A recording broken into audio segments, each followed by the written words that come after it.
क्षेत्राचं जे संपूर्ण क्षेत्र आहे 178.58 स्क्वेअर किलोमीटरचं, या संपूर्ण क्षेत्राचा नियोजन विकास आराखडा जो आहे तर तो सगळ्या क्षेत्राचा सर्वप्रथम याच वर्षी बनत आहे। या वेळेला जसजशी हद्दवाढ झाली, वेगवेगळ्या क्षेत्राचं नवीन क्षेत्र येत गेलं तर तसे वेगवेगळे आराखडे बनत होते। म्हणजे शहरामध्ये एकाच वेळेला वेगवेगळ्या क्षेत्राचे 3 आराखडे चाललेले होते। काही जुळे सोलापूर सारखे भाग हे नियोजन प्राधिकरण, म्हाडा किंवा इतर एजन्सीज असल्यामुळे वेगळे होते, त्यांचे आराखडे याच्यामध्ये इनकॉर्पोरेट केलेले नव्हते। त्यामुळे संपूर्ण शहराच्या हद्दीची विकास योजना जे बनवण्याचं काम आहे तर ते आता सुरू आहे आणि याच्यामध्ये MRTP ऍक्टच्या सेक्शन 23-38 पासून तर इरादा जाहीर करणे, लोकांचे हरकती किंवा त्यांच्या वेगवेगळ्या सूचना मागवणे, एक्झिस्टिंग लँड यूज बनवणे, त्यानंतर प्रपोज्ड लँड यूज म्हणजे प्रारूप विकास आराखडा बनवणे, पुन्हा त्याच्यावर नागरिकांच्या हरकती सूचना मागवणे, नियोजन समितीनं त्यांच्या सुनावण्या घेणे, ती जी लोकल बॉडी आहे महासभा ज्याला आपण म्हणतो त्या नियोजन प्राधिकरणानं तो मंजूर करणे आणि नंतर हा सगळा आराखडा शासनाला पाठवणे, असे वेगवेगळे टप्पे याच्यामध्ये आहेत। आपण आजपर्यंत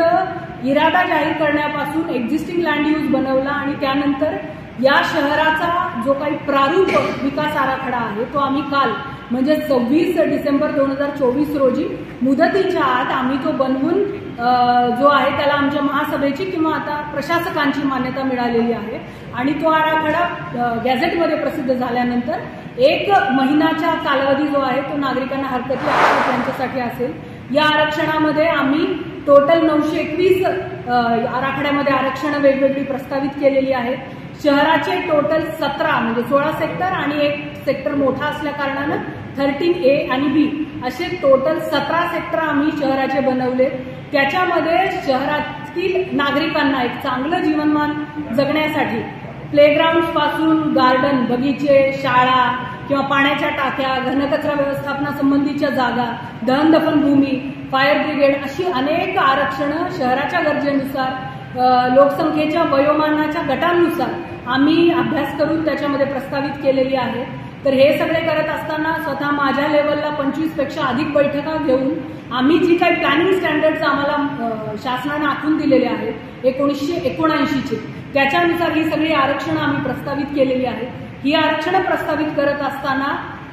ती मनपा आणि शासकीय जमिनींवरती मोठ्या प्रमाणात टाकली जातील असा आमचा प्रयत्न होता। तर या सगळ्या जमिनींचा आम्ही मोठ्या प्रमाणात वापर केलेला आहे। जुना जो आराखडा किंवा एक्झिस्टिंग आराखडा आहे तर हा आराखडा त्याच्यामध्ये त्याचं इम्प्लिमेंटेशन जर बघितलं तर 121 आरक्षणं त्यात आजपर्यंत वेगवेगळ्या माध्यमातून विकसित करण्यात आली, जे की प्रमाण 15% इतकं येतं। आता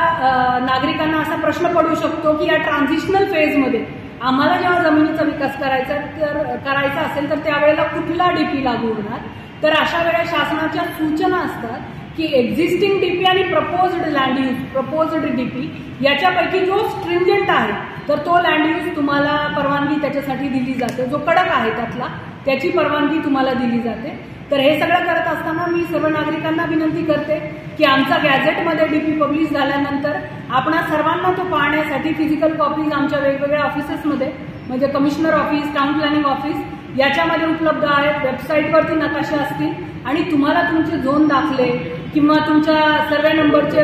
नकाशे इत्यादी पाहिजे असतील तर शासन नियमानुसार जे शुल्क आहे GR नुसार ठरवून दिलेलं ते भरून आपणा सर्वांना